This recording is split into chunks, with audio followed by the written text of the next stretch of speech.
Indiana, we are simply passing through history. This is history.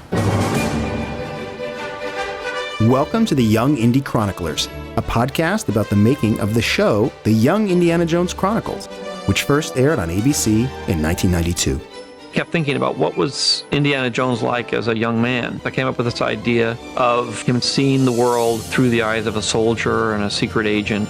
Over the course of our podcast, we're going to talk to a whole host of very talented people who either worked on this show or were there from the beginning. We were able to shoot it on location in the real places where these events took place. Oh, make it up as you go. Oh boy, that's great advice. We hired some of the best European directors, a whole host of very, very talented people. I'm your host, Peter Holmstrom.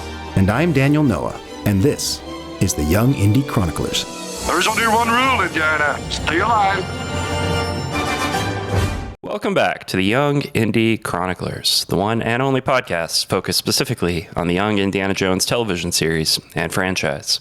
I'm your host, Peter Holmstrom, and joining me on this adventure of a lifetime is Mr. Daniel Noah. I'm back on the horse, Peter. This is a season premiere episode, Season 3, Young Indy Chroniclers. For Season 3, we're very excited to be on YouTube with full video for the first time. There are a couple episodes that won't have it, technical reasons, or people just don't want to be on camera, but for the most part, you're going to see these video-enhanced episodes with us and our guests on YouTube. So visit youtube.com/Young Indy Chroniclers. Daniel, welcome back. Thank you, Peter. Do you think that we thought we would be having this much sort of success with this podcast when we launched it back in 2023? No idea. I think I've said this before, but when we got Matthew Jacobs, I thought we had peaked. We'd never get anybody else from the show. We'd never get any of the outpouring of support, not just from the audience, but also from the people behind the scenes of the show. You know, I'd done some other podcasts over the years, and getting guests can be difficult. But somehow with Young Indy, I think it speaks to the quality of the show, the place it holds in people's hearts, the people who worked on it. We've found it wonderful to get the guests we've had, Ben Burt, Rick McCallum, other people. So it's just been a wonderful journey, and one that's not over.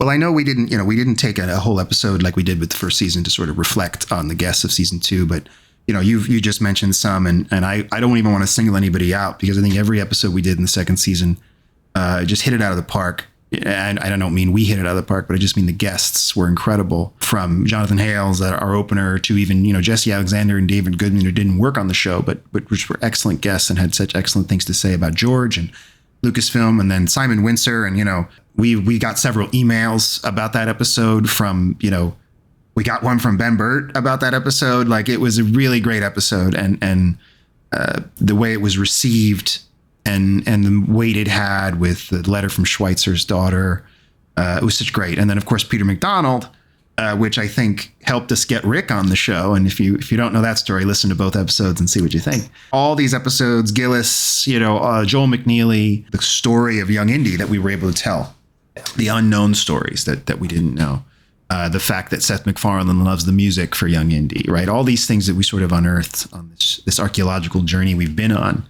But I don't think anything prepared us for, how the Rick episode would really go viral. Oh boy, do I have a video to review for you guys today. Rick McCallum has, I don't know how they tracked him down, but they did. The guys from the Young Indy Chroniclers, great guys, Daniel Noah and Peter Holmstrom, they got this great podcast going, the Young Indy Chroniclers, where they talk about the Young Indiana Jones series. They're talking to everyone from Rick McCallum to Ben Burt and beyond, and thing just blew up. I even saw Variety reporting on it this week. So good on you guys. Yeah, for a new podcast to be getting this kind of traction, media attention. That's great. Rick McCallum was interviewed by the Young Indy Chroniclers podcast, which I guess is a podcast about the Young Indiana Jones adventures. They can adapt any one of these 60 scripts that they own now after buying Lucasfilm and create this show. And so I'm just very curious as to, I'm going to subscribe to this channel. I've never heard of this, Young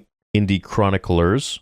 It's so cool that they got Rick McCallum. I'm going to interrupt you real quick because the Young Indy Chroniclers, the people who actually did the interview, are listening live and they're in the chat and deserve a massive shout out for tracking down Rick in the Czech Republic and and doing this interview, which is fantastic, and we'll touch on a lot of the different things that Rick said. So shout out Young Indy Chroniclers. If you're a fan of Indiana Jones, you're a fan of the Young Indiana Jones Chronicles, definitely got to check this out. And if you're a fan of Rick McCallum, the way we all are, should at the very least listen to this interview, because it was truly spectacular, and more than just the 55 seconds they put on YouTube. Go on Apple Podcasts and listen to the whole thing. But and it's like a 3-part thing. It's like a 3-part thing. Like the one that made the portion of the interview that made the news is like one of 3 parts that they did with Rick, and it's all great. I guess you can find the full podcast. His Apple Podcast is up here, so I guess that's where it is. He's got Spotify too. Maybe I'll go listen to the whole thing on Spotify, see if there's anything else I can find. But yeah, that's cool. Shout out to them. Great bit of news, dude.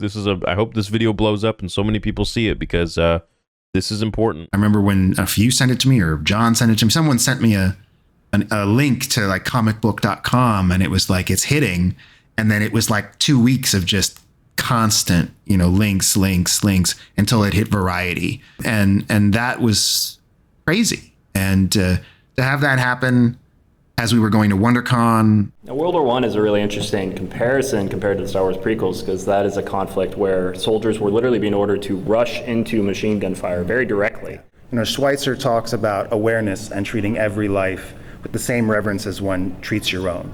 As we were going to Star Wars Celebration, which if you were at either of those panels and you're listening, thank you so much for your support. Rick McCallum shared a little bit about Star Wars Underworld, and that was on our podcast. So we just wanted to share the clip that is our most listened to clip on our YouTube channel. It's only about a minute long, and here you are.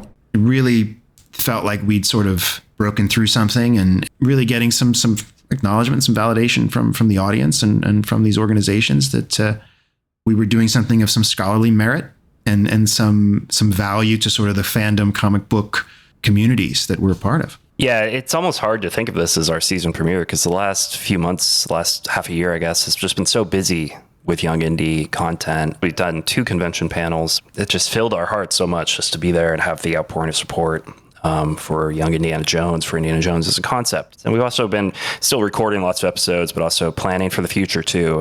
If you want to hear more about some of our upcoming plans, please stick around to the end of the show. We've been scheming on something that we're both very excited about and want to be able to talk more about that soon. But I thought we learned so much from Rick, and the stuff about Underworld that did go viral. It was very special to hear that. But I think for both of us, we feel so blessed, I guess, to have learned what we did about the show, about Young Indiana Jones, about the making of the show, and his own experiences of that. Because it really represents, in some ways, a heyday of not just Lucasfilm, but also a heyday of filmmaking, where these indies, these rebels, in some ways, they were able to make something incredibly special. Exciting news, everyone. We're about to bring you our first interview for the 3rd season. We're very excited about this one, and get into that in a minute. But I do want to say, since the end of season 2, we have been recording nonstop. Probably have more episodes recorded now for at the beginning of the season than we did for either season 1 or season 2, which is very exciting. We've been able to get a really behind the scenes look with speaking to members of the production crew for Young Indy that we've been able to get in touch with, relatives of people who were involved in the series, and then some outside experts, as we always do, who can comment on specific things about the franchise, about the property. So, I'm not going to spoil any of those names just yet, but excited about the season. It's really turned into something special, not what I expected it to be, and none of these seasons have ever been what I've expected them to be. Please stick around to the end, and we'll be back with a few items that we want to talk about for the future. Paramount to everything was George Lucas's and Steven Spielberg's love of movies. They in turn wanted to work with people who had a love of movies. On today's show, we're thrilled to have with us a man who almost had a Forrest Gump-like ability to be present for every major film of the latter half of the 20th century and 21st century. Mm-hmm. The legend in the stunt world who worked on the Indiana Jones films, was a key advisor on Young Indiana Jones in the early days, and directed the episode Austria, 1917. Vic Armstrong is joining us today. Thank you very much for being here, sir. My pleasure, guys. The question I always love to start with is just if you could just tell us a little bit about yourself, how you got interested in filmmaking in the world of stunts, and what's your origin story?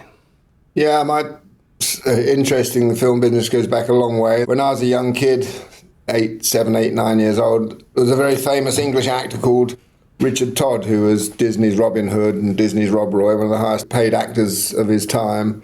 From the green glades of Sherwood Forest into the hearts of the world comes riding the merriest, most adventurous rogue of them all, Robin Hood. He used to have horses in training with my father, who was a racehorse trainer, and so my father trained Richard Todd's horses, so I would meet Richard Todd weekends when he came to see his horses, and then he'd tell me about his films. I'd go and watch his films, and a few years later, in 1965, I met a stunt guy that came and exercised horses with us that wanted to keep fit by riding for his stunt work. Very excellent horse rider in the film business, called Jimmy Lodge, and subsequently, he asked me to rent them one of my horses that was a very, very bold horse that could jump anything, jump any fences. And the horses they had were complete rubbish. So I rented him the horse anyway. And then next day he said, look, we need people to come and ride as well, a person to come and ride as well. So I went along and rode. That was 1965. And I thought, wow, this is fantastic. It's at the time I was racing horses and things, but only as an amateur, so I wasn't earning money doing it. And the film business offered me £20 a day, which is a fortune in 1965. That's over a week's wages for one day's work. And the lifestyle seemed great. And working with famous people, this particular film had Gregory Peck and Sophia Loren in it. This is Arabesque. I'd like to show you some of it and tell you something about it. Gregory Peck plays David Pollock. She plays Yasmin Azir, an exotic and very emancipated Arab lady. How can you compare muscles with money? We have a little sex, a little romance, an exciting exotic dish.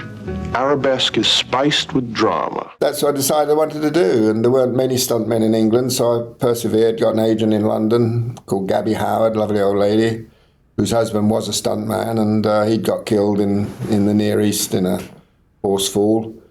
And she always said I reminded her of him. Anyway, she got me going on a few little jobs, and I did 2 or 3 movies with Gregory Peck and just built my career up from there and hit the ground running. The outlaw, Gregory Peck, a great land, a great adventure.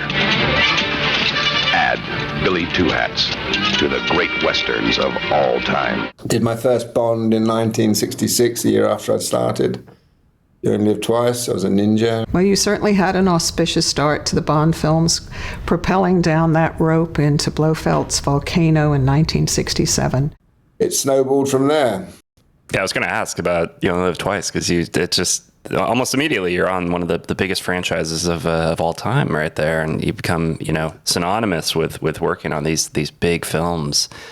But it sounds like, as you said, there wasn't a lot of stunt men in the UK at the time. So what was it like for you early on just to try to make a name for yourself as a stunt person?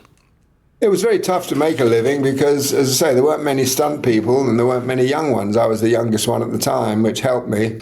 But there weren't many films either, and the budgets were low, and your average wage was $65 a week maybe if you're lucky, or £80 a week, which again was 4 or 5 times what the normal weekly wage was, but the work was few and far between. So it was a dog-eat-dog existence. You had to fight for your job. My advantage was I was young, and a lot of actors, when you go along for auditions to pick you out, no matter if they're tall, fat, thick or thin, they'd look at a young man standing there and say, I think that man's a perfect double for me. So I succeeded in that respect. Also, I was lucky enough to be at a period when there were a lot of horse pictures going, like Macbeth, Mary Queen of Scots, Young Winston. Look like the innocent flower, but be the serpent under it. Macbeth shall sleep no more. Mary, Queen of Scots, a name in history 3 centuries old. But fiction at its peak of excitement pales before the dramatic facts of her tempestuous reign. Carl Foreman and Richard Attenborough have joined forces to bring to the screen the story of young Winston, who came of age in the most adventurous days of the British Empire. I just hit the ground running and was employed on those as a rider, and then I learnt my sword fencing, and they could see I was a team player and I was a useful sort of shape and size and age to double any actor. So the stunt coordinator of the day would employ me quite a bit, and I was always ambitious. And I became a stunt coordinator very, very quickly in 1968 by default. Jimmy Lodge and I were in Spain with Joe Losey, working with Robert Shaw and Malcolm McDowell, and Jimmy was the stunt coordinator and I was doubling Malcolm McDowell. You don't know, do you? No. You don't know anything about it, do you, Mac? I know you're all right once you get up in the snow. And then Jimmy had to go off to Austria, I think it was, or no, Yugoslavia, I think, to do a movie, and left me in Spain. So I got bumped up to stunt coordinator. I've only been in the business 3 years. So that's pretty special. Leave it, Mac. You've got no chance. But then I also started directing very early. In the early 70s, I started directing second units, and I've always been a quick learner and ambitious, and I got this film business seemed to suit me very well, and I got on well. And a lot of it is fate. I've always said that my whole career has been based on fate. Being at the right place at the right time, turning the right way at a crossroads and turn right instead of left, it changes your whole life. So I've been very, very, very fortunate in that respect. What was that, the decade, for you, the 70s, before Indiana Jones? What kind of projects stand out to you from that period that you remember? It was quite an austere period, that was. From the 80s or mid-70s onwards, I think we went through the golden age of filmmaking, the golden modern age of filmmaking. It's always been a wonderful period over here, but it does go in cycles. Prior to the early to mid-70s, it was pretty low-key. From 65 when I started, You Only Live Twice was a big one, but there weren't many others. Although I suppose there was 2001 was going about that time with Kubrick. Open the pod bay doors, please, Hal. Open the pod bay doors, Hal. I'm sorry, Dave. I'm afraid I can't do that. But you only had one or two big tentpole movies.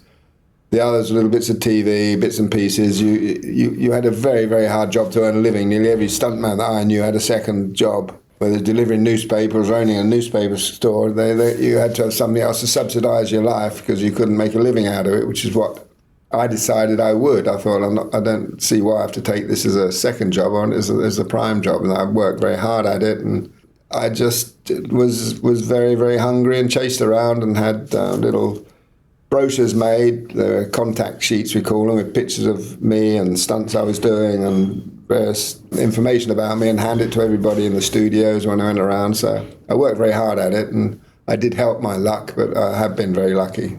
But they were austere times. Early 1970s, I did Young Winston, like 1972, 73. That was a big movie. When a young man could make his career on the battlefield, if he lived long enough. Winston, when you grow up, would you like to go into the army? Would you like me to, Father? No, it's what you would like that counts. He's no scholar. Can you imagine him qualifying for the bar or cutting any kind of figure in politics? You're talking about a man who was only 38 years old. Anne Bancroft as Lady Jenny Churchill, Winston's glamorous American mother, whom he loved dearly, but from a distance. I learned a lot on that, and then I got Norman Jewison was doing Jesus Christ Superstar in Israel. Jesus! This talk of God is true! And they wanted to do a Western, and by now I was known as a horseman as well as a good stuntman, so I got that film called Billy Two Hats, again with Gregory Peck. Two Hats? Billy Two Hats? Remember what happened to Lot's wife? In Israel, the Western, with Jack Warden and Desi Arnaz Jr. So that was very early on. I started directing second units on that one. And then along came Bridge Too Far, which was the biggest film of all time at that moment. We're going to fly 35,000 men 300 miles and drop them behind enemy lines. The story of the most dramatic and devastating battle of World War II. We, my friends, are the cavalry on the way to the rescue. Starring Dirk Bogarde, James Caan, Michael Caine, Sean Connery, Edward Fox, Elliot Gould, Gene Hackman, Anthony Hopkins, Hardy Kruger, Laurence Olivier, Ryan O'Neal, Robert Redford, Maximilian Schell, Liv Ullmann. Take cover! I think Robert Redford got $1,200,000 for 12 days' work, which was just astronomical. Films are only costing It's a lot of money. days. Hail Mary, full of grace. And as any more cheery information comes my way, I'll just be too happy to pass it along. In the meantime, just think of this as on-the-job training. And that was 25 million plus, so, and that was 9 months' work. And, and then I went straight from that onto Superman 1 and 2. So I was just, as I say, fate dealt me a wonderful card. No! Don't do it! The people! Never thought this thing would go the distance. And I just hit the ground running with some wonderful genres. And so, I've done Indiana Jones, I've done Bond, I've done Superman and big war films. So I've been very, very lucky. And success breeds success, as they say. Are you making this up as you go along? Yeah? Right. Well done, then. Now, I mean, you mentioned Superman, but then soon after that would have come Raiders of the Lost Ark. I wonder if you have any recollection of how that came your way. Yeah, the wonderful assistant director, David Tomlin, who I did Bridge Too Far with, Superman and everything else, called me, and I was in Mexico working with Ryan O'Neal on a thing called Green Ice, and he said, look, we got this film it was Steven Spielberg in Tunisia, and London, Tunisia, wanted you to double lead in it. I went, oh, okay. But subsequently to that, my brother, who was an assistant director, was working on Force 10 from Navarone, which was the follow-up to the big Navarone film. Robert Shaw. We are going to help the partisans blow up a bridge, and then if we're very lucky, we can all go home. Harrison Ford. No bridge in the world that can't be blown. That's what Force 10 was here to prove. Carl Weathers. Barbara Bach. As a spy, Kill them. anyone could love. And he was assistant director, and he called me one day and said, Vic, he said, it's amazing, we've got this guy on this film, young actor, he's very good. He looks just like you, it's incredible. I said, oh, really? I said, what's his name? He said, Harrison Ford. I went, oh, okay, I'll put that in my book and see if he comes up for a job, I'll go up for it. Completely forgot about it.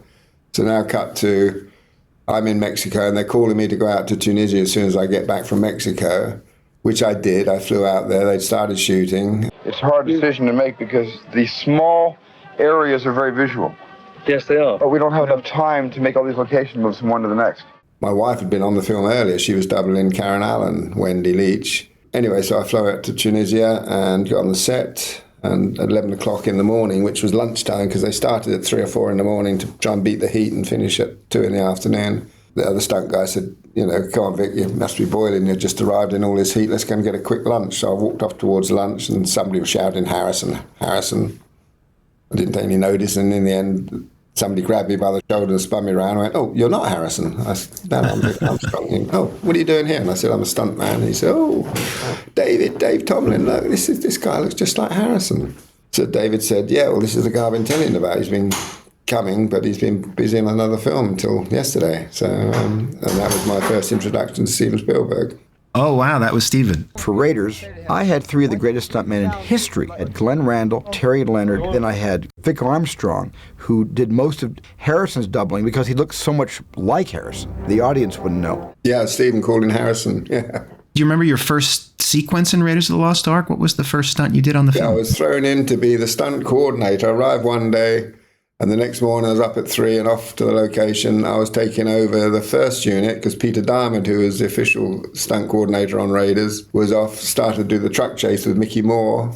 And I was thrown in to be the stunt coordinator on the fight around the revolving aeroplane, that big fixed aeroplane that ends up blowing up. I remember that was an interesting scene because I began storyboarding it, and I had about 15 storyboards. But then I threw out the storyboards, and I began just to choreograph the fight. And I basically made that scene up as we shot it. So that's when I had my first sort of dealings with Spielberg. We were there, and it came to lunchtime. Everybody's sweating, and you just can't wait to get out of the heat because it's excruciatingly hot, and everybody had tummy upsets and all sorts of things. Anyway, so I'm watching, and in those days we didn't have video playback on the cameras. You had to look over the operator's shoulder, over the back of his head, look down the line of the lens if you're looking to see if punches hit or things are correct. Because you couldn't just play it back afterwards. You either saw it or you didn't. That was it. You had 1 split second to make his decision. And it's just about lunchtime, and Harrison had to throw a punch and hit big old Pat Roach, great friend of mine. I fought him in so many different films. Pat Roach, lovely guy, the bald-headed German.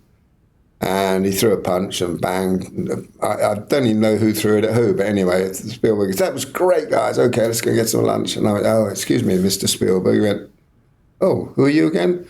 And I explained who I was. He went, uh-huh. I said, I think that was a miss. He went, really? Let's do it again. This guy thinks it was a miss. So we did it again.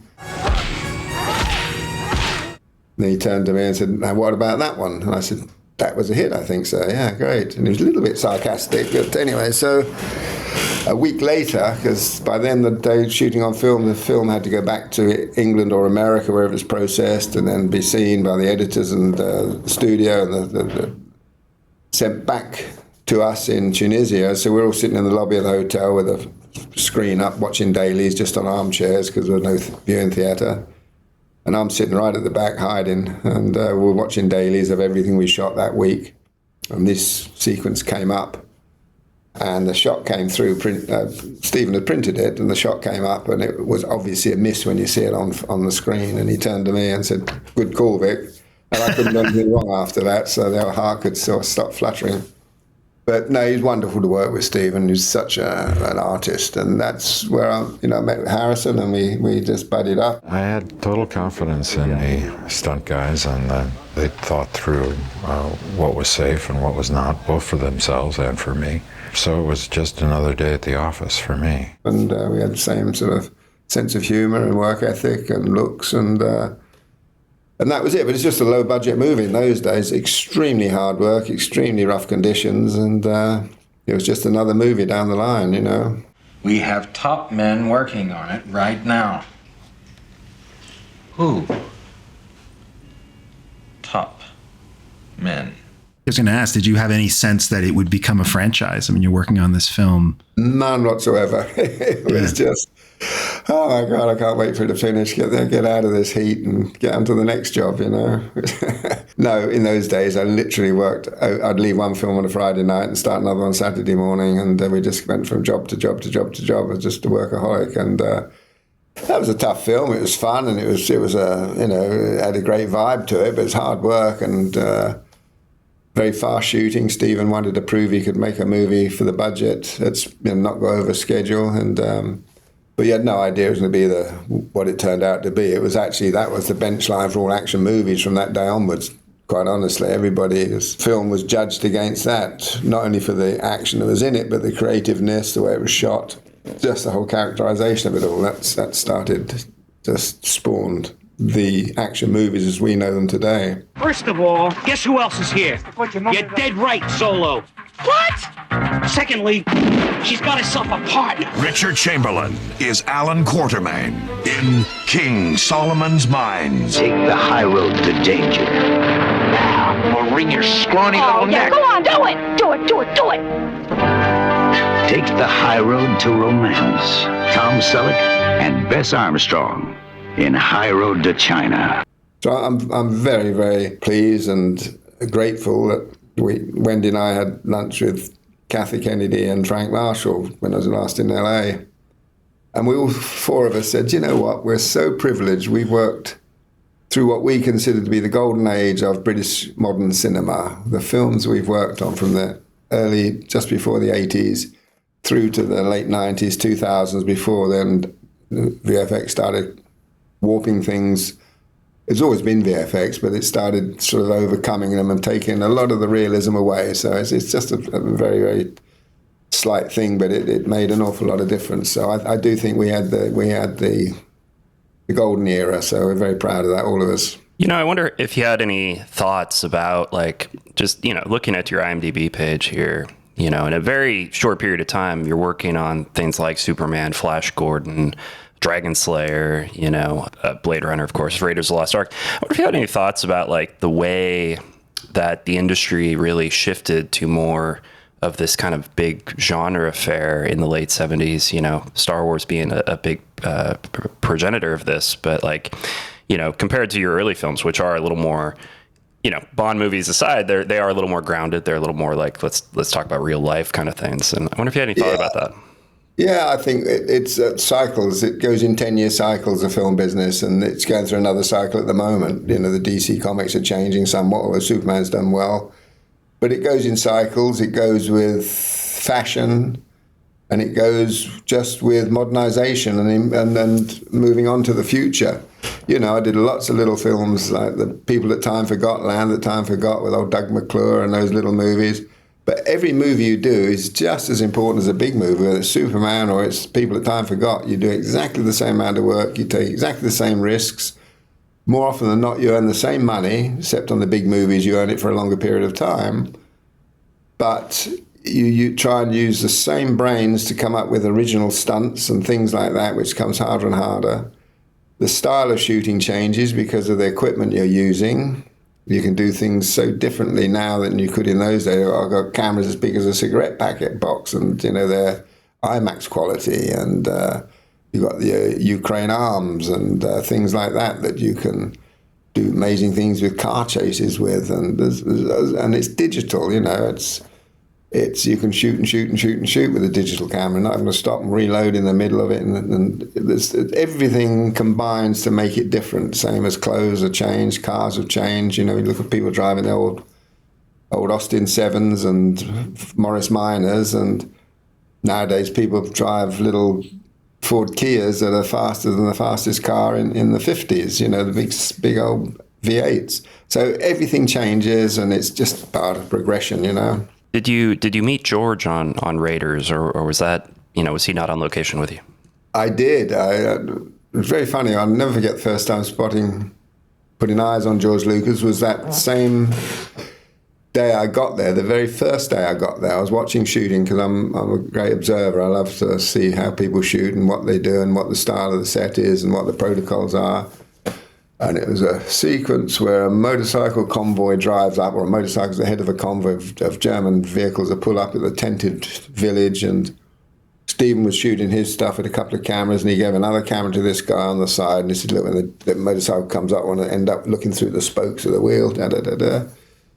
And this guy said, okay, yeah. And he was operating and setting the cameras up, and they shot it. And I looked, and he'd changed the shot from what Stephen had asked for. He'd changed it completely. Oh, that's interesting. It's a bold operator there to take his own decisions. Anyway, so they cut and everything else, and Stevens came over to see what he thought of it to this operator. And the guy said, he wasn't very good, that shot, Stephen. It just didn't work. So I came around here, and for whatever reason, he changed the angle. Oh, that's amazing. And Steve went, oh, okay, yeah, it's probably better, and agreed with him. And so I said to Dave Tomlin, I was standing there, I said, who's that guy with the beard then that's telling Stephen that his shot was all wrong? He said, well, that's George Lucas. He was operating the camera for us, you know. That's... George and I have been friends a lot longer. We've been working together. George and I have only been working together now essentially for a year. We've been friends for 11. You know, this is a movie that I'm making for George from his idea. It's of his being. Anyway, so we all became a nice little family club, and George was absolutely wonderful. He's a very sweet, gentle person, very smart, as you know, everything else, and he'd been wonderful to me over the years, absolutely a real gentleman. Well, we'd be remiss if we didn't also talk about the other two Indiana Jones films that you worked on as well, which is, you know, Temple of Doom. At some point, you got a call to say, like, hey, we're doing another one of these Indiana Jones films. Do you recall getting called onto that shoot, and any recollections you have of basically playing Indiana Jones for long periods of time in that movie? Yeah, basically we finished Raiders, and I went on. I think I did Legend or Krull or something. Krull maybe. Then I got a call to go into the studios at EMI to double Harrison again, because he was where the Ewoks carried him through on one of the Star Wars films. And then at the time there were mutterings about doing another Raiders, and then Raiders came along, and we started off in, you know, everybody went into it again saying, well, that was great, because by now Indy was a huge hit and everybody's high and excited. And they do the most difficult one, which is the follow-up. We started out ultimately with saying, well, we had all these sequences from Raiders that we couldn't fit in there. It's going to be a very, very dark film. The way Empire Strikes Back was the dark second act of this first trilogy. So George came up with this idea that it was going to be about the Kali cult and have a lot to do with black magic. I remember we started off, very first things we shot was, first thing I shot on the movie was myself and Wendy coming down through the canopies in Macau.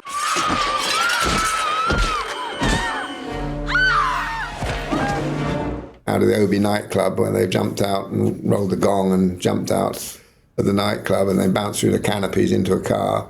That was the very first sequence we shot. Wow, holy smoke! Crash landing! We then went to Sri Lanka to carry on with the bridge and everything, but that first sequence was the canopies. The very, very last sequence, about 4 or 5 months later, was myself and Wendy diving out the window to lead into those canopies. It's really bizarre what you do in films.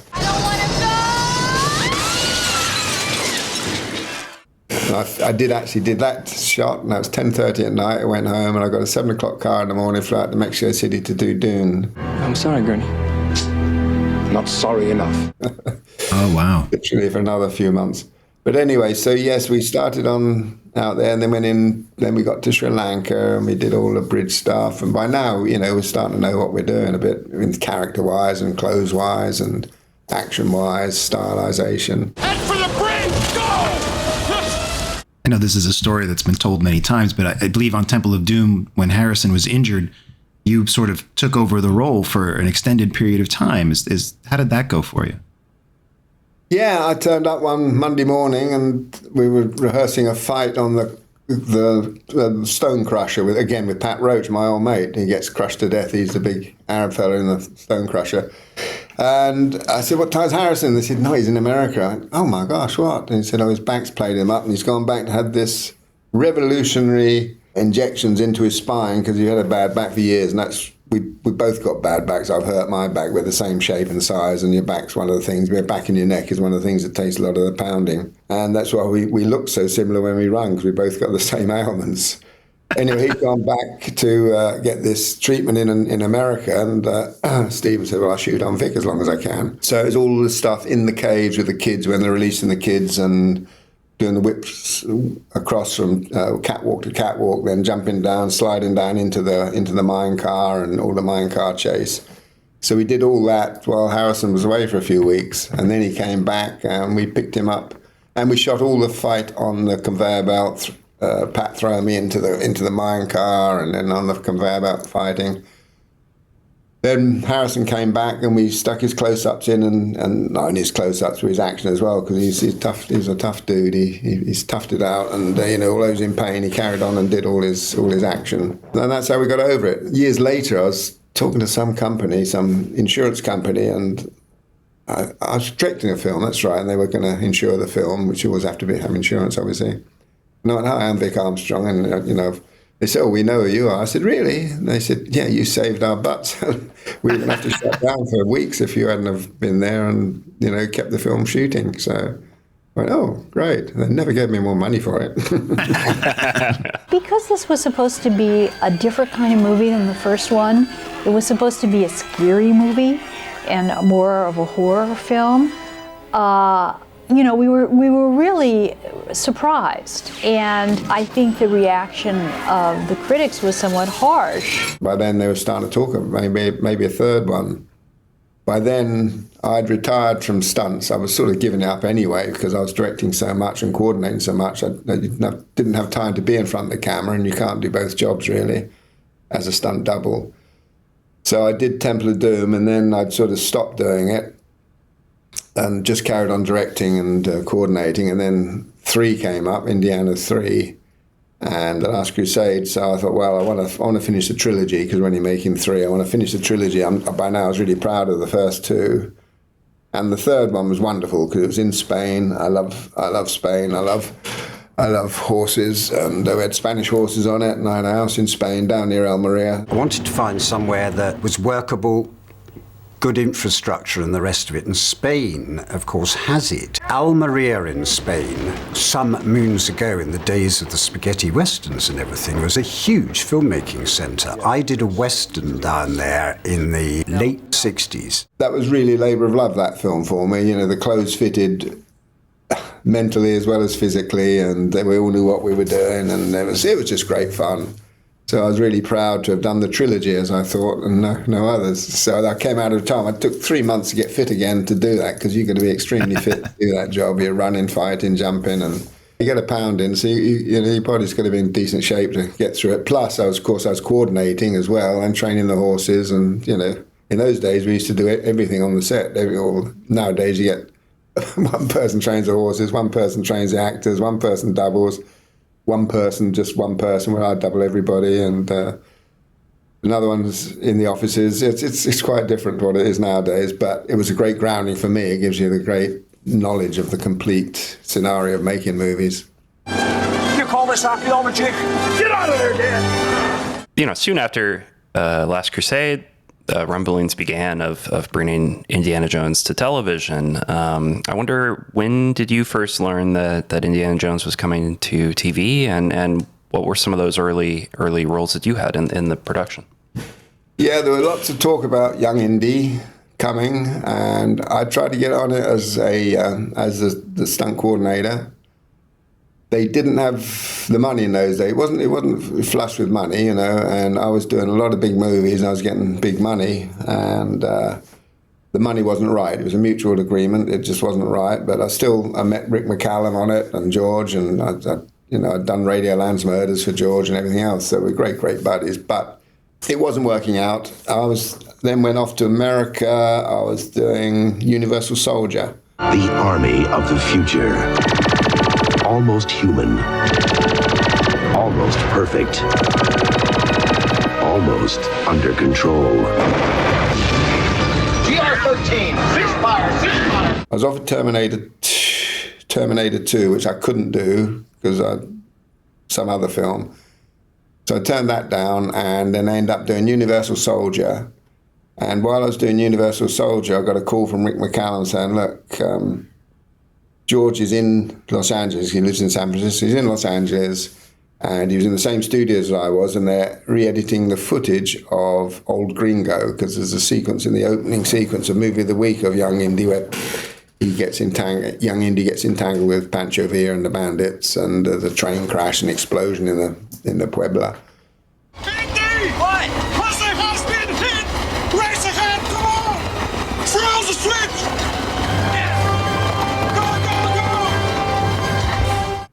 Go! Could you go down to Spain and direct that for us?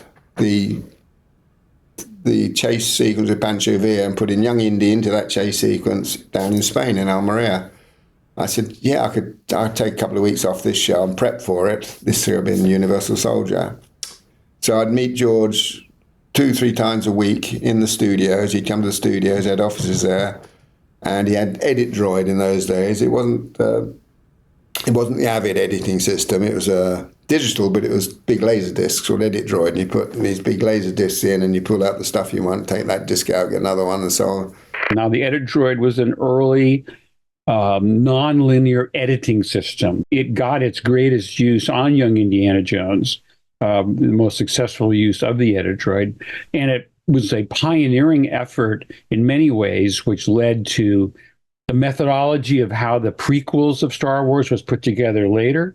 And then it opened up a whole world, which is common today, to have nonlinear editing and digital technology where you can manipulate the image freely at your workstation. You can inject your own videomatics, that is temporary shots that you create just to get a sense of where things are going.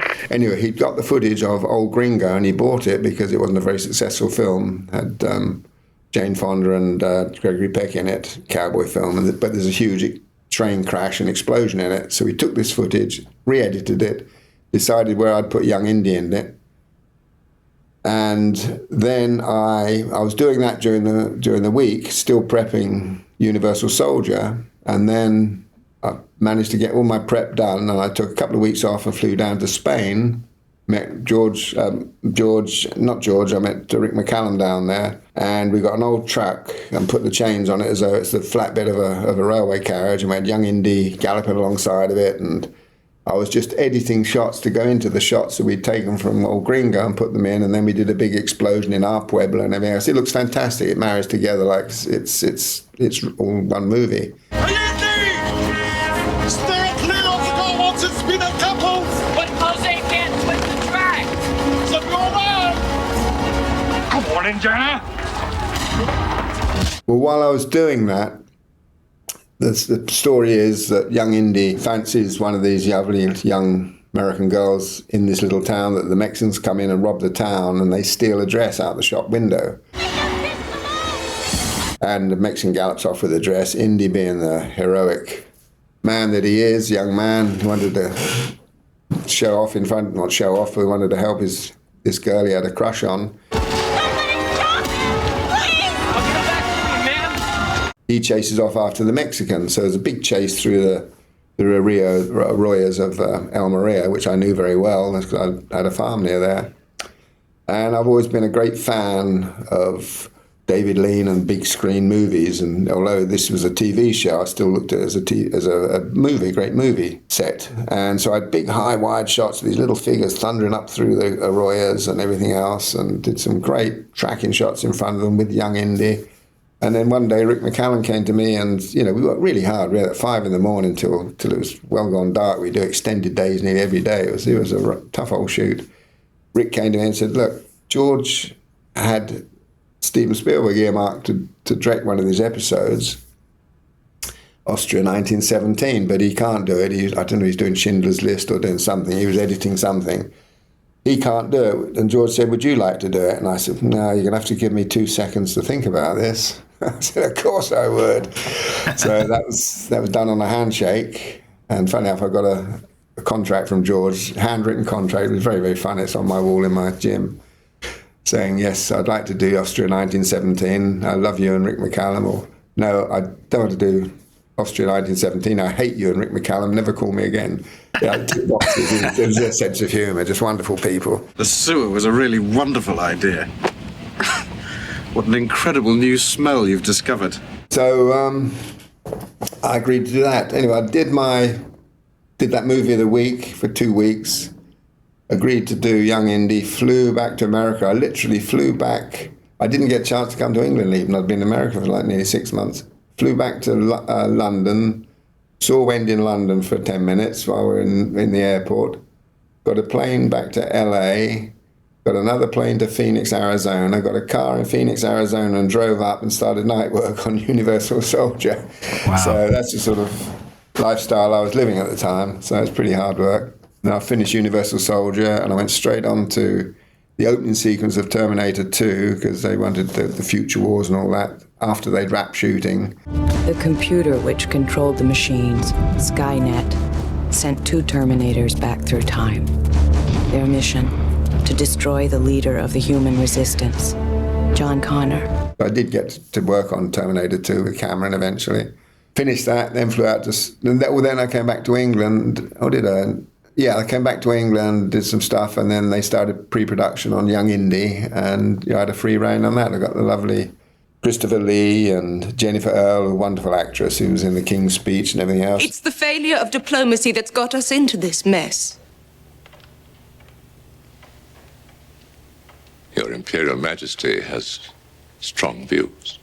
Joss Ackland and all the actors are all great buddies of mine, and we had a blast shooting it in Prague. It was absolutely fabulous, and George Lucas gave me a free rein on it. I remember calling him one day, the opening sequence where you see Indy as a top shot, and I wanted to use the Indy hat, and I noticed mine was supposed to be about 3rd or 4th in the 2nd season, but it ended up premiering the 2nd season, but I looked at the other episodes and nobody'd used Indy's hat, so I called George and I said, "Look, I see nobody else has used the hat. Is there a reason for that, or can I use it?" He said, "Vic, it's your episode, do what you like." Okay, so mine was the first episode where he actually wore his Indy hat, start on the Indy hat and see him into the station. How will I find this Schultz? Schultz will find you. And then I went up to Lucas Ranch and did the editing. It's all very exciting for me. It was fantastic. It was wonderful.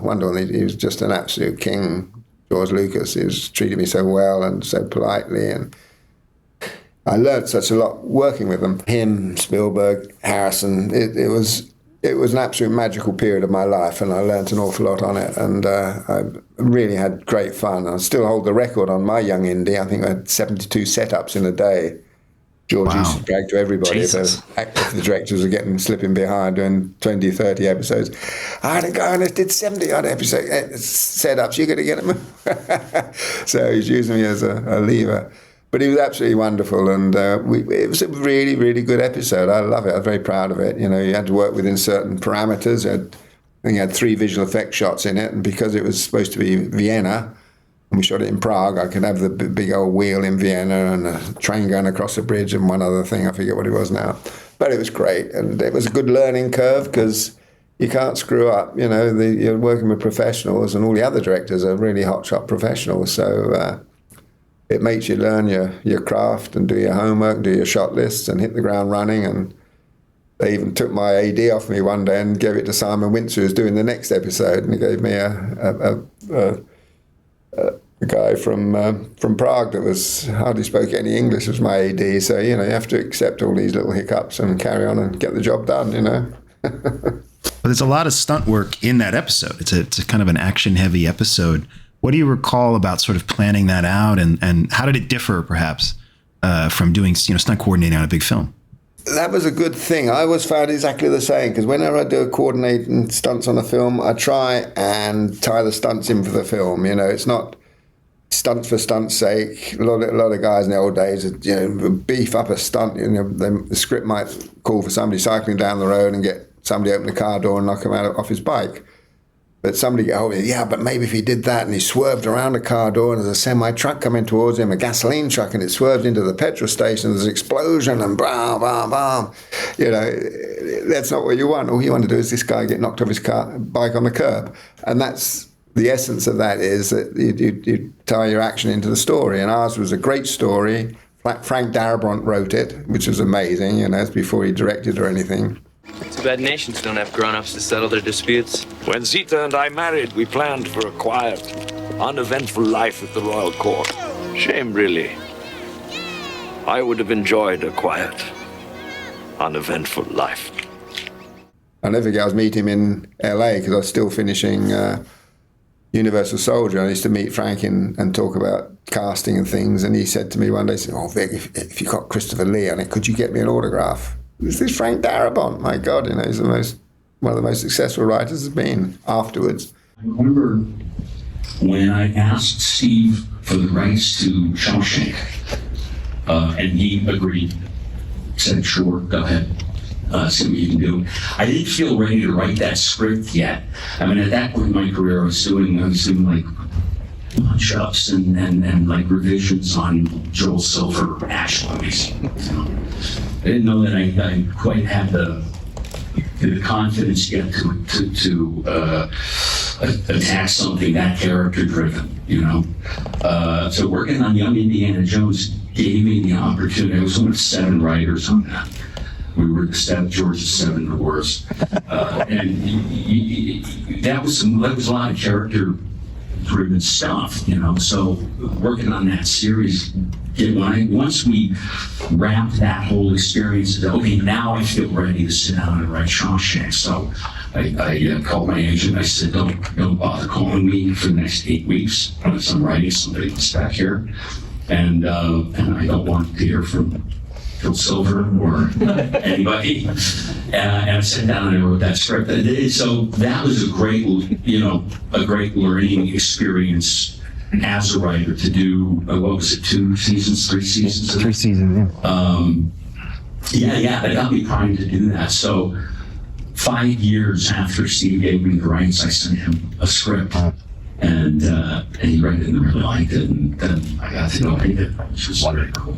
Anyway, so it was great in as much as I knew exactly what the action was when it needed to be, didn't want to overdo it. I was a great fan of the third man, Orson Welles, so I think you can see that in the movie. It's in the episode itself, all those long shadows when they're running through the streets. But I had a fabulous cameraman, David Tattersall, and Kevin Bouquet, the designer. Everything was just exactly what I needed. The third man, you know, I'm potty about it, and I just love those long shadows, and I've even got spinning wheel, and you know, it was all about Vienna and everything else. And fun enough, if you listen to the soundtrack, unbeknownst to me, George Lucas, because he knew how keen I was on the third man, Orson Welles, he's put the zither in it, which is ding ding ding ding.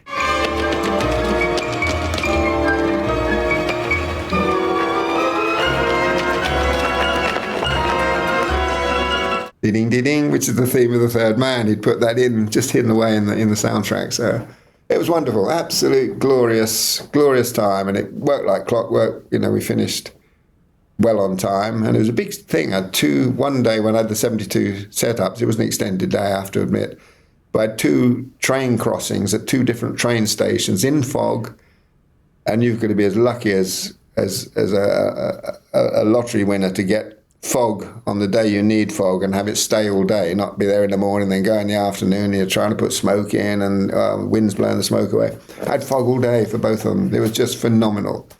So I've always had a lot of luck. I've always had good weather karma. You know, you lose out now and again, but pretty often you win most of the times. And so, yeah, it was just a wonderful, wonderful episode for me, and I enjoyed it so much. It was wonderful. I couldn't speak more highly of George and his hospitality. I went to his house, and he showed me where he did his first proper screening downstairs in the basement. It was all full of sleeping bags and things. His daughter's having a sleepover with a lot of buddies, and he was so proud and excited, and that's what I loved about it. You know, it's the enthusiasm and commitment. It's just great. Stop shooting! He's in the neutral zone! Reverse the train! You mentioned the fog, the border crossing, and like you said, there's a couple. Is that just a set? Did you guys build that whole situation? No, we shot everything for real. We didn't have any money to build any sets or anything else. The train carriage was the actual royal train carriage from Victorian times, all mahogany and velvet and silver. And they actually put a track down onto the mainline track to get it out of the sheds where it's stored and use it. And the first time it had been used for 100 years or whatever. And the railway crossings were crossings they shut down for us. And no, everything was for real. Real trains, you do a thing with a real train. It's like, stop the boat. You stop the train, it goes on. And I'd even shoot on the train while we're traveling from one station to crossing to the next one. We're shooting on the train on the interior, getting the background without having to do any blue screen. You know, you had to think on your feet, but it's a great learning curve. Fabulous. Yeah, it goes to the whole show as well, just the amount of practical locations, you know, especially I think in your episode, Austria, you're filming in just some glorious, you know, little castles. And that was King Ferdinand's castle. He was the guy that got assassinated that started the Second World War. That was his castle with all those poor dead animals in it.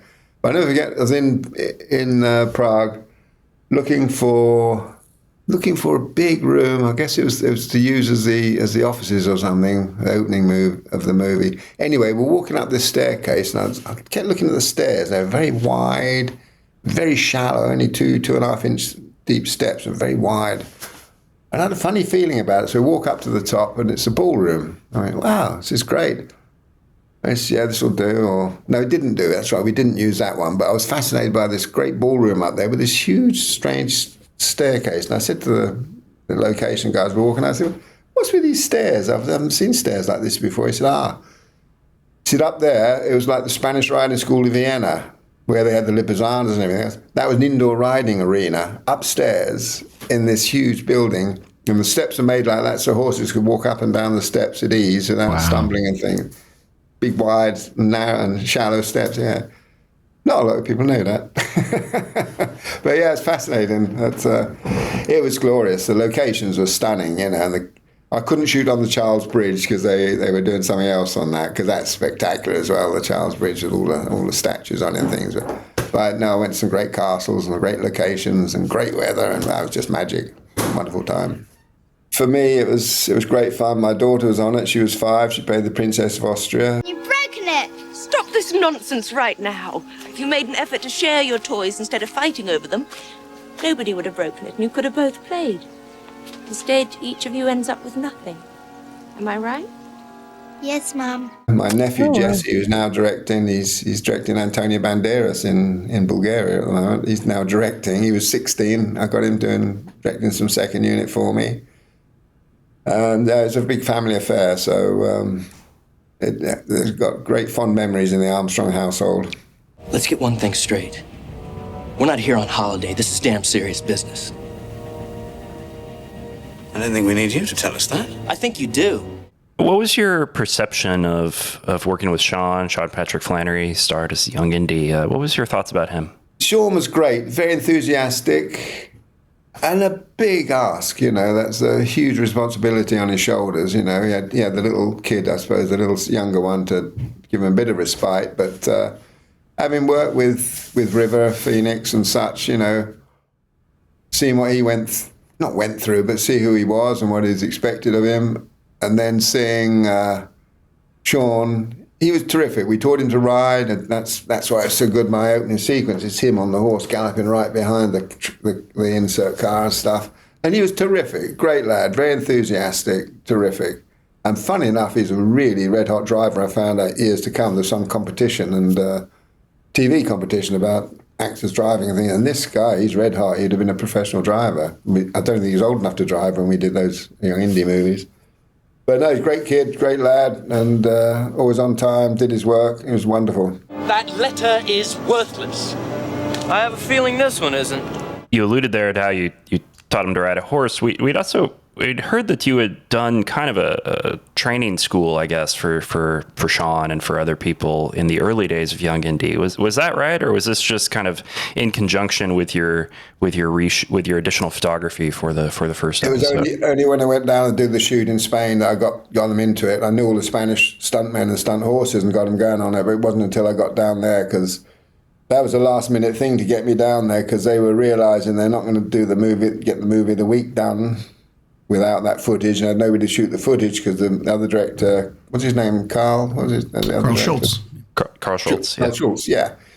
He was busy, and so I got thrown in as a separate entity to do all that. So it was a last-minute thing that they realised that there was going to be a big blip if it didn't get done there and then, So, yeah, I didn't have any time to do anything prior to that because I was up to my neck in Universal Soldier and T2. Vic Armstrong, one of the most prominent stuntmen in the business, he taught me everything from, a lasso, the whip, how to mount a horse when it's in mid-stride, to one of the scariest things that I've done, which is probably involves the least of my ability, is hanging from the 9th floor in a spiral marble staircase in Prague, Czechoslovakia, by my fingertips. You had mentioned working with Christopher Lee, Joss Ackland. I just wondered if you could relay any comment on the other actors in your episode. Yeah, Chris was wonderful. He'd bring a cigar for me every day, and his booming voice, he was wonderful. We were going to do a Sherlock Holmes together for years, and it just never got made. Harry Alan Towers was going to do it, and I wanted to do that. But that never got made. But Jennifer Earle was absolutely glorious. She was a beautiful actress. And Benedict Taylor. You're right. He is a master of disguise. Benedict. And then Patrick Reichart. That's more like it, Sixtus. I always thought we should be captains. I'd done Taipan with him, so they're all buddies, and we all knew each other, and there was no bullshit. We all respected each other, but we all had a great sense of humour and enjoyed ourselves, And if I said, I'd love you, Jennifer, to come round here, and I'll just do a crossover, and then I'll pick up Christopher here and do that there, and absolutely. And they just gave it their all, and they were so professional and treated it as though it was the biggest movie of the decade. It's a wonderful privilege to get actors that are like that. They're professional. They want to do their job. They want to do it. It obviously helps when you got George Lucas as a big honcho. They're going to toe the line anyway. But I never felt they were doing it because of that. They were doing it because they're all pros, and which is the reason I picked them. And I never thought I'd get Christopher Lee. I have no wish to anger you. I was foreign minister to your great uncle, the Emperor Franz Josef, for many years, and I hope to be yours for many years to come. But we are not just talking about peace with France. We are also talking about an end to our alliance with Germany, and this is not a matter to be taken lightly. It's amazing. It's just incredible. There, he wanted to do it, and he loves working, and he's a buddy, and we stayed friends for years. I remember him from the Hammer House of Horror days when Elstree Studios was ABPC, Associated British Film Corporation, or something, ABPC, yeah. That was before Canon bought it and everything else. So I've known him for, 20, 30, 40 years. Wow. It seems awful. Really fascinating that you guys were trying to get a Sherlock Holmes movie on the air. Yeah, the Baker Street Boys. It was a really good script, actually. Yeah, I just couldn't get them out. I love his. He did a few Sherlock Holmes over the years, and I'm a big Sherlock Holmes fan, so I'm just always fascinated by that time, and even just how Harry Alan Towers was still making movies in the 90s. He's incredible, Harry. He's incredible. Such a legend. Old Chris Lee used to call him. He'd leave a message for me on the answer phone. He'd say, "Hello, this is the man with the sexy voice." Because we'd been in London at some dinner or some screening or something, and we just started talking. And Wendy said, he spoke to us, talking to us, and Wendy said, "Oh yeah," I said, "You've always had such a sexy voice. I noticed you as soon as I answered the phone." And he blossomed at that. So every time he goes, "It's the man with the sexy voice." But I've been to his club. He's a war hero, in the SAS and all the commandos. I went up to his club in London. They're real. They don't make them like that anymore, as they say. I promise we're winding down here, but I also see that you're credited as working on the Mystery of the Blues episode. Was that for the Harrison Ford shot sequences in that episode? Looks like a storm's coming. Good, that'll help us.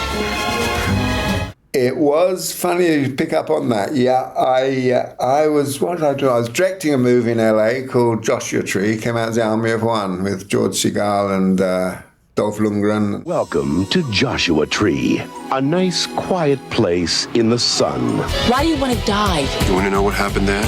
Watch what happens now. Great road movie, which has still got a huge legion of fans that write to me all the time. Anyway, I was doing that, and again, Rick McCallum called and said, "Look, George is probably going to direct this episode up, and we're going to shoot it up at Jackson Hole, where Harrison lives. Could you, any way you could get off and get up there and set it up for us?" I went, "Yeah, absolutely. Yeah, of course I would do anything for them. I literally would do anything for them." So we organised it. I'd finished shooting, finished editing, and I shot up there to Jackson Hole, sorted out the cars and everything else, and it still wasn't clear whether George was actually going to direct it, because he'd done nothing since his original Star Wars. That was absolutely no directing since. So I was up there, and Rick said, "I'm not sure if George is coming, because he's got things happening back in LA, and there's, obviously when you're at that height of success, there's always sort of things to take care of. Not sure he's going to get here. You might have to end up directing." I said, "That's fine. It's okay." So if I am, I'll do my shot list. So I worked out what we're going to do. I'd seen Harrison, been up to his ranch and everything else, seen him. I got my shot list and got it all typed out. Anyway, we get on the set in the morning of the shoot, and George does turn up. I went, "Oh, great." And he went, "Oh, I've forgotten what to do, I think." I said, "Oh, I got the shot list I was going to do." He said, "Oh, could I borrow that?" So he took my shot list and went through it and, got cracking away. Not to say he couldn't have done it without it, but I think it was certain help to him, and it was wonderful. But that's just a nice, normal man he is, because if you don't do something for a few years, I forget I've got a cinema here, and I forget how the system works when you turn it on. If I've been away for 4 months, it's ridiculous, how you sort of forget things. And anyway, and you do feel awkward when you go on a set and you haven't been on a set for a couple of months. It's off-putting. But anyway, so yeah, he was very pleased about that, and so we all worked together. And I doubled Harrison, did some driving, and Harrison was there. And we went around his house afterwards, and with some lovely dinners at his huge ranch. Yeah, that's gorgeous. He showed me his first plane as well, Harrison. He just got the plane in, he got it all painted with his livery, and the pilots were there, and it's like, he was very proud. He's a great guy. But it was a great family feel. It was just wonderful. And it was a lovely episode, that one as well, yeah. We used to go snowmobiling. It was right on the edge of Jackson's Hole, on the edge of the Yellowstone. So I'll never forget, one weekend we got snowmobiles and went out way up into there, where there's this geyser flying out of the ground, and there's a swimming hole there, and all the trees are encrusted with ice, and yet there's boiling hot water. We went swimming and got changed, then skidooed all the way back. Great times, wonderful memories, and as I've had some wonderful opportunities, and I've enjoyed so much in this business, and no small part of it has been to George Lucas and Steven Spielberg and Harrison and Kathy Kennedy and Frank Marshall and the whole gang. It was just a gang of us that were all dedicated filmmakers, and we could argue with each other, and not argue, but we'd say, well, we weren't yes men, put it that way. Everybody'd have an opinion, and the boss would make the decision at the end of the day, but we'd all throw our 3 pennyworth in and help. It's a rarity nowadays. That's wonderful. Well, Vic Armstrong, thank you so much for joining us. It's such an honor to speak with you and learn about your experiences on the show. I know you're currently working on the Rings of Power. Is there any other projects you'd like to talk about, like to promote? I just finished last year working with Tim Burton on Wednesday, The Addams Family, which I had a blast on. One of the funnest shoots I've been on for a long time. It's great in Ireland. So I'm doing the Rings of Power through till October, and fingers crossed I'll get on to season 3 of Wednesday, because it was a labour of love for me. Jenny Ortega and Catherine Zeta-Jones and Steve Buscemi and Lady Gaga, a huge gang of people. It was wonderful, That's great. All right, well, thank you so much again for doing this. It's such an honor to speak with you. The Young Indy Chroniclers is now on Patreon.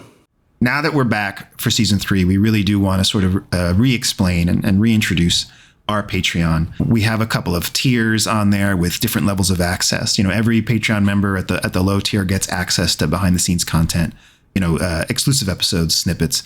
But then at the higher levels, there's a monthly call. There's exclusive information about what we're doing, future guests. And it is a great way to, support the show and allow us to continue. You can find our Patreon at patreon.com/Young Indy Chroniclers. As we mentioned, we appreciate any level of contribution. Our lowest tier is only $5 a month. Still very helpful. But again, if you have any suggestions about items or awards that you feel would be great on the Patreon, please let us know. We're always interested in expanding the program and bringing great value to our supporters. Young Indy Chroniclers is making a documentary. Yeah, and the documentary is not just about Young Indiana Jones. And I think that's what we're most excited about. There's a period in the career of George Lucas and history of Lucasfilm, in the history of filmmaking, that runs from about 1989 to 1999, which sees the greatest change in technology, in the way films and TV are made because of technology. The shift to digital formats, to high definition formats, nonlinear editing, all these things sort of happen in this period, and largely centered at Lucasfilm. That George Lucas is at the forefront of this. We actually have an interview with someone that will be in this 3rd season, where they talked about building the first sort of video, remote video system that would allow George to watch production from the ranch, something that was being shot halfway around the world. And, this was cutting edge technology. Now these things are so common and easy. And, during this time, there were several projects that George used to evolve this technology. One of them is the Young Indiana Jones Chronicles. Another is a movie we've spoken about on the podcast a lot, Radioland Murders, and perhaps even more significantly, the Star Wars Special Editions, which were worked on for several years in this period before they were released in 1997. Our documentary, without going into too much detail, is going to focus on this period, these projects, and the people who made them, the technology that was used to evolve them. And like our show, like our podcast, because we're independent, we don't have to stick with a particular message. We can just ask people what happened, and we can just talk about what happened and analyze this period. For Daniel and myself, we don't talk about it too much in the podcast, but Daniel and myself, we live in Los Angeles. We both have worked for many years in the film industry. I've produced 3 documentaries now on various different genre topics. And so the world of filmmaking is very familiar to us, and we've talked many times over the years, how do we implement that into the podcast? We've, as you've seen on our YouTube page, Daniel edits all of those to great success. I think they're fantastic. I've dabbled a little bit myself to less success, but the tools are at hand for us to do something really special. And so we have decided to dive into that by making this documentary. Both Daniel and myself lived through the era where George Lucas was really, lambasted. He was really the subject of jokes, subject of ridicule. Both Daniel and myself never understood why. We both look at this period of time, this 10-year period between 89 and 99, as really a shift in the paradigm of filmmaking. This is really an examination of that, an examination of this period of time where a filmmaker and a company pushed Hollywood, almost kicking and screaming, actually literally kicking and screaming, into a new era, into a new epoch. We're going to talk about that. We're going to celebrate it. This is a documentary that is a celebration, no documentaries on this exist. The special editions are usually ignored in the story of Star Wars. Even in some great books that have been written on this subject, there's usually a small section devoted to Young Indy, to Radioland, to Star Wars, to this period, right? And so we feel there's a great opportunity. We're very excited to do it. As Peter mentioned, he has a lot of experience producing documentaries. I have years of experience in post-production editing. I shot interviews for Disney with big executives, with employees. So we have all that experience and very excited to bring that to this project. So Daniel, how can listeners out there support this project? Well, obviously our Patreon is a great place to support all of our projects, right? But for this project in particular, given the costs involved, we hope to travel, whether that's to, we'd love to go up to San Francisco if it was possible, but also to Europe. And so many of the people that have worked on this live abroad, live overseas, as we're able to talk to them on this podcast with technology. But for a film, we would love to get them on camera. So we will be launching a Kickstarter probably within the next few months, certainly by the fall. And we're still working out what that will look like. There will, of course, be rewards. As we mentioned, Peter has produced many documentaries, many of which have had Kickstarters, very familiar with the different award tiers and the incentives that can be offered, and we'll certainly do those and more. We really want to make this something that is something you can participate in and contribute to in a really meaningful way that is going to bring joy to you and make you feel included. So stay tuned for more information. We'll talk about it some more on the podcast, but also please follow us on the Instagram, on YouTube. Feel free to drop us a line if you have more specific questions. But the Kickstarter will be starting up soon. It's a big help for us. It helps to get this documentary off the ground. The documentary really can't happen without your support. So we would really love any amount that you can give. We'll have low tiers if all you can contribute is a couple of dollars. We'll have high tiers. If you want to see your name up on the screen, you'll be able to do that. There'll be many different opportunities for you to be involved and to contribute to this project. But truly, it is a labor of love. It's a labor of celebration. We are looking to celebrate these people in this time on a project and on projects that maybe haven't been celebrated in the past. So it is truly an ability for you to express that love to these people and to this time in a very tangible kind of way. We appreciate any support you're able to give. And please stay tuned. Again, you can find us Young Indy Chroniclers on Patreon, on YouTube, Young Indy Pod on Instagram, and just follow the podcast as well. And we'll keep you up to date and also with progress reports about how we're going. Until next time, for Daniel and myself, thanks very much for being here, and keep on adventuring. Next time on the Young Indy Chroniclers. We're thrilled to have Jay Underwood. Great to be here. I love that there's a whole podcast devoted to the Young Indiana Jones Chronicles. I got you an audition for Young Indy for the part of Young Indy, and you're going to go over to Spielberg's company and read for George Lucas. When I got the call for Hemingway, I thought, oh, that's really cool. And I don't remember if they had a double for me or not. Like all the driving, the car stuff, I got to drive. When they got Harrison Ford to do the bookends, I guess now I could say I did a movie with Harrison Ford, right?